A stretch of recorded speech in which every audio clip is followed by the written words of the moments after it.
বাবুরে কি শুরু হয়েছে দেশের ভিত্তি বুঝতে পারলাম না। এই দেশ ছাড়ি মঙ্গল গ্রহে যাইতে কি হইব? এই দেশে থাকুন যাইতো না। বাংলাদেশে যেই হারে সিন্ডিকেট বাড়তেছে, একটার পর একটা জিনিসের দাম বাড়াই যাইতেছে, হঠাৎ দাম বাড়িয়ে যায়। কি শুরু হইলো দেশের ভিতরে বুঝতে পারলাম না। কদিন আগে তরমুজ নিয়ে একটা সমস্যা গেছে, ওইটা যা হোক মানুষে বয়কট করে টরে একটু কমাইছে। এখন আবার শুরু হয়েছে ব্রয়লার মুরগির লয়ে।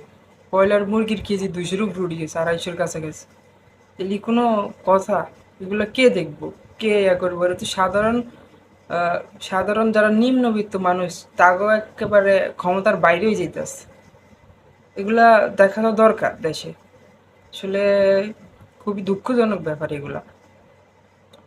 সবাই আসুন, এই এখন কিছুদিন অন্তত মুরগি কিনা থেকে বিরত থাকুন, এমনিতেই আবার দামটা কমে যাবে। আসলে জনগণ যতক্ষণ পর্যন্ত সচেতন না হবে, এগুলার প্রতি প্রতিবাদ না